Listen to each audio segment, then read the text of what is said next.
اور ہم نے جس بستی میں بھی کوئی ڈرانے والا بھیجا تو وہاں کے خوشحال لوگوں نے یہ ضرور کہا کہ تم لوگ جو چیز دے کر بھیجے گئے ہو ہم اس کو نہیں ماننے کے، اور یہ بھی کہنے لگے کہ ہم بہت سا مال اور اولاد رکھتے ہیں اور ہم کو عذاب نہیں ہوگا۔ کہہ دو کہ میرا رب جس کے لیے چاہتا ہے روزی فراخ کر دیتا ہے اور جس کے لیے چاہتا ہے تنگ کر دیتا ہے، لیکن اکثر لوگ نہیں جانتے۔ اور تمہارے مال اور اولاد ایسی چیز نہیں کہ تم کو ہم سے قریب کر دیں، ہاں ہمارا مقرب وہ ہے جو ایمان لایا اور عمل نیک کرتا رہا۔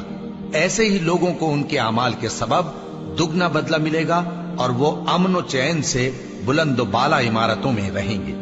جو لوگ ہماری آیتوں کے سلسلے میں ہمیں ہرانے کی کوشش کرتے ہیں وہ گرفتار عذاب کیے جائیں گے۔ کہہ دو کہ میرا پروردگار اپنے بندوں میں سے جس کے لیے چاہتا ہے روزی فراخ کر دیتا ہے اور جس کے لیے چاہتا ہے تنگ کر دیتا ہے، اور تم جو چیز خرچ کرو گے وہ اس کا تمہیں عوض دے گا، وہ سب سے اچھا رزق دینے والا ہے۔ اور جس دن وہ ان سب کو جمع کرے گا پھر فرشتوں سے فرمائے گا کیا یہ لوگ تم کو پوجا کرتے تھے؟ وہ کہیں گے تو پاک ہے، تو ہی ہمارا دوست ہے، نہ کہ یہ، بلکہ یہ جنات کو پوجا کرتے تھے اور اکثر انہی کو مانتے تھے۔ تو آج تم میں سے کوئی کسی کو نفع اور نقصان پہنچانے کا اختیار نہیں رکھتا، اور ہم ظالموں سے کہیں گے کہ اب دوزخ کے عذاب کا جس کو تم جھوٹ سمجھتے تھے مزہ چکھو۔ اور جب ان کو ہماری روشن آیتیں پڑھ کر سنائی جاتی ہیں تو کہتے ہیں یہ ایک ایسا شخص ہے جو چاہتا ہے کہ جن چیزوں کی تمہارے باپ دادا پرستش کیا کرتے تھے ان سے تم کو روک دے، اور یہ بھی کہتے ہیں کہ یہ قرآن محض جھوٹ ہے جو اپنی طرف سے بنا لیا گیا ہے، اور کافروں کے پاس جب حق آیا تو اس کے بارے میں کہنے لگے کہ یہ تو کھلا جادو ہے۔ اور ہم نے نہ تو ان مشرکوں کو کتابیں دیں جن کو یہ پڑھتے ہوں، اور اے نبی صلی اللہ علیہ وآلہ وسلم نہ تم سے پہلے ان کی طرف کوئی ڈرانے والا بھیجا، اور جو لوگ ان سے پہلے تھے انہوں نے تکذیب کی تھی، اور جو کچھ ہم نے ان کو دیا تھا یہ اس کے 10ویں حصے کو بھی نہیں پہنچے۔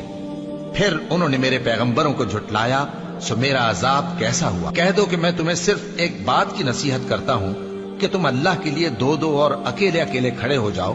پھر غور کرو تمہارے رفیق یعنی اس نبی صلی اللہ علیہ وآلہ وسلم کو کسی طرح کا جنون نہیں، یہ تو تم کو سخت عذاب کے آنے سے پہلے ڈرانے والے ہیں۔ کہہ دو کہ میں نے تم سے کچھ صلہ مانگا ہو تو وہ تمہارا،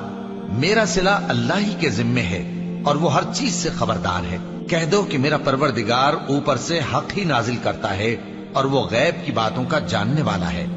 کہہ دو کہ حق آ چکا اور باطل نہ تو پہلے کچھ کر سکتا ہے اور نہ دوبارہ کچھ کرے گا۔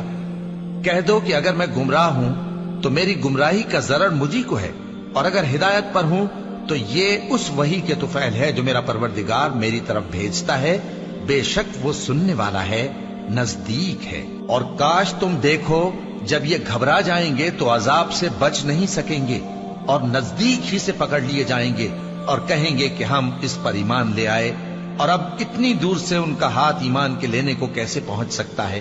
جبکہ پہلے تو اس کا انکار کرتے رہے اور بن دیکھے دور ہی سے اٹکل کے تیر چلاتے رہے، اور ان میں اور ان کی خواہشوں میں پردہ حائل کر دیا گیا، جیسا کہ پہلے ان کے ہم جنسوں سے کیا گیا، وہ بھی الجھن میں ڈالنے والے شک میں پڑے ہوئے تھے۔